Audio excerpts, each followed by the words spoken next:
സ്നേഹം ഇത്ര സ്നേഹം ഏറിവാ മനുഷ്യരിൽ എന്തു നന്മ കണ്ടു നീ രക്ഷകരാ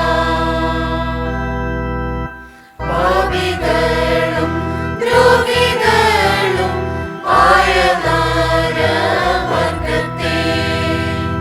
വീണ്ടെടുപ്പാൻ എത്ര കഷ്ടം സഹിച്ചു നീ ശാന്തവാൻ ഇത്ര സ്നേഹം ഇത്ര സ്നേഹം ഇത്ര സ്നേഹം ഏറിവാ മനുഷ്യരിൽ എന്തു നന്മ കണ്ടു നീ രക്ഷകരാ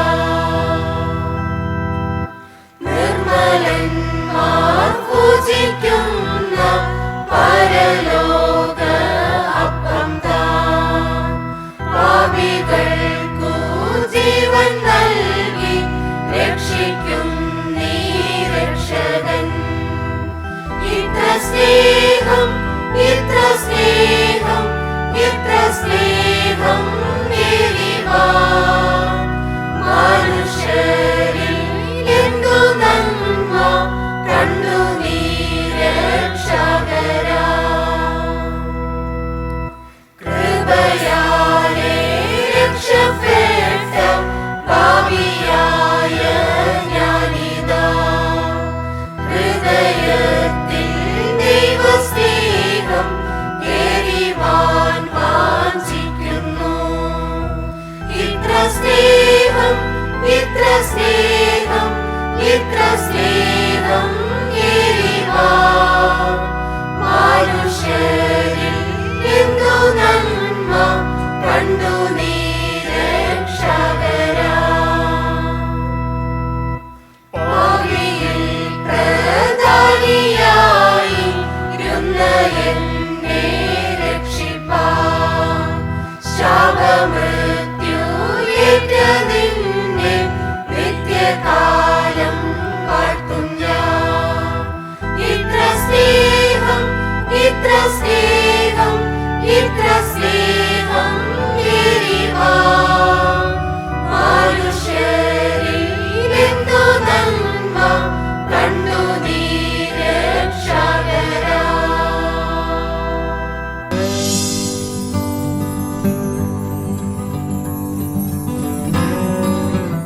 എല്ലാവർക്കും ഗുഡ് ഫ്രൈഡേയുടെ പ്രാർത്ഥനകൾ നേരുന്നു. സങ്കീർത്തനം 31 അതിൻ്റെ 5-ാം വചനത്തിൽ പിതാവേ എൻ്റെ ആത്മാവിനെ തൃക്കൈകളിലേക്ക് ഫരമേൽപ്പിക്കുന്നു എന്ന ഒരു പ്രാർത്ഥന വരി എല്ലാ യഹൂദന്മാരും അഭ്യസിച്ചത് യേശു ഉദ്ഘോഷിക്കുന്ന സാഹചര്യമാണ് ഗുഡ് ഫ്രൈഡേ.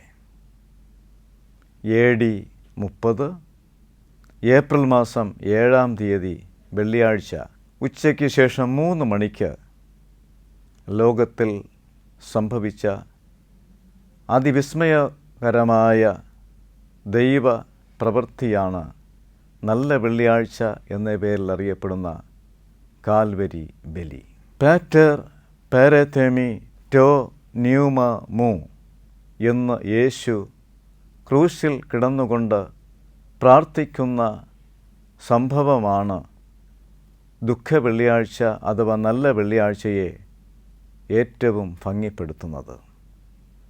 നല്ല വെള്ളിയാഴ്ച എന്ന ഈ ആശയം വിശുദ്ധ വചനബന്ധത്തിൽ യേശുനാഥൻ്റെ പ്രവർത്തന രംഗവുമായി ബന്ധപ്പെടുത്തി 3 ജികളുടെ സമന്വയമായിട്ടാണ് ഇത് വിവരിക്കുന്നത്.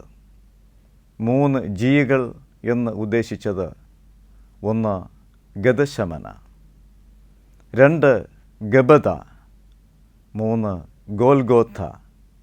ഇപ്രകാരമുള്ള 3 ജികളുടെ സമന്വയമാണ് നല്ല വെള്ളി അഥവാ ദുഃഖവെള്ളി എന്ന് പറയുന്ന ആ ദിനത്തിൻ്റെ പ്രത്യേകത.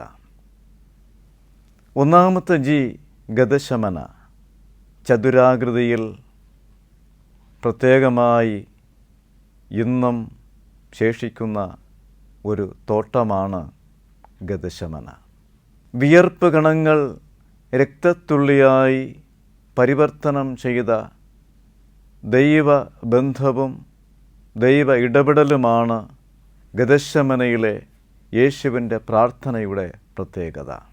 ആദ്യത്തെ ജി യേശുവിനെ സംബന്ധിച്ച് പരീക്ഷയും പരീക്ഷണവുമായി തീരുമ്പോൾ സ്വർഗത്തിലെ ദൈവത്തിൻ്റെ ദൂതൻ ഇറങ്ങി വന്ന് യേശുവിനെ ധൈര്യപ്പെടുത്തുകയും മുഴുവൻ ലോകത്തിൻ്റെയും പാപഭാരത്തെ വഹിപ്പാൻ തക്കവണ്ണം ശക്തിയാർജിക്കുകയും ചെയ്ത ഇടമാണ് ഒന്നാമത്തെ ജി ആയ ഗതശമന. രണ്ടാമത്തെ ജി എന്നത് ഗബദ എന്ന് പറയുന്ന ന്യായാധിപൻ്റെ ന്യായപീഠമാണ്.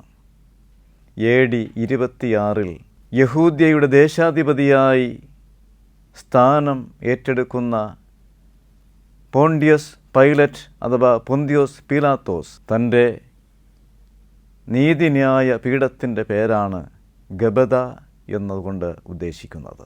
ആ നീതിപീഠത്തിൽ നിന്ന് ഉയർന്ന ഒരു ചോദ്യമാണ് യേശുവിന് അഭിസംബോധന ചെയ്യുവാൻ ഇടയായത്. ന്യായാധിപൻ ചോദിക്കുന്നു യേശുവിനോട്, സത്യം എന്നാൽ എന്ത് എന്ന്. നീതിമാനും നിർദോഷിയുമെന്ന് ന്യായാധിപൻ യേശുവിനെ കാണുന്നു. എന്നാൽ കുറ്റാരോപിത ഭൂരിപക്ഷത്തിൻ്റെ ആഗ്രഹങ്ങൾക്ക് വേണ്ടി ജനത്തിൻ്റെ മുൻപിലേക്ക് യേശുവിനെ വിട്ടുകൊടുക്കുകയും ചെയ്യുന്ന നീതിപീഠമായി ഗബദ ഇന്നും മാറിക്കഴിഞ്ഞു.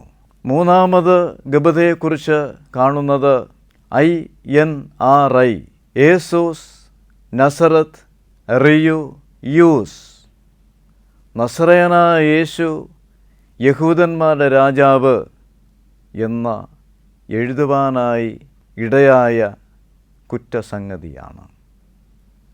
നല്ല വെള്ളിയുടെ ചിന്ത നമ്മെ ഉണർത്തുമ്പോൾ മൂന്നാമത്തെ ജി എന്ന് പറയുന്നത് ഗോൽഗോഥയാണ്. പാപത്തിൻ്റെ ശമ്പളമായ മരണം ഭരിക്കുന്ന ഇടം അതാകുന്നു ഗോൽഗോഥ.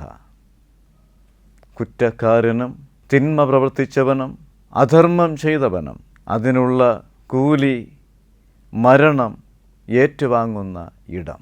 തലയോട്ടിയുടെ ആകൃതിയിലുള്ള കുന്ന് എന്ന് അതിനെ മറ്റൊരു തരത്തിൽ വ്യാഖ്യാനിക്കുന്നുണ്ട്. സഭാപിതാവായ ഓറിഗൻ ഈ കുന്നിനെക്കുറിച്ച് പറയുന്നത് ആദ്യ മനുഷ്യനായ ആദമിൻ്റെ തലയോട്ടി കിടന്ന ഇടം എന്നത്രേ. 3 ജിയുടെ സമന്വയം യേശുവിൽ നിറവേറ്റപ്പെടുമ്പോൾ പാപത്തിൻ്റെ പ്രവാസത്തിൽ നിന്ന് വിമോചിപ്പിക്കുവാൻ തക്കവണ്ണം യേശു പാപത്തെ ഏറ്റെടുക്കുന്നു. അന്ധകാര നിബിഡമായ അധർമ്മ പ്രവൃത്തിയുടെ നടുവിൽ നിന്ന് ഓരോ മനുഷ്യനെ ഉദ്ധരിക്കുവാനായി അധർമ്മത്തിൻ്റെ സ്ഥാനത്ത് യേശു ഏൽപ്പിക്കപ്പെടുന്നു. പാപം ചെയ്യാതെ പാപികളെ രക്ഷിക്കുന്നതിന് വേണ്ടി പാപി എന്ന സ്ഥാനത്ത് സ്വമേധ യേശു നിൽക്കുന്ന രംഗമാണ് ഗുഡ് ഫ്രൈഡേ.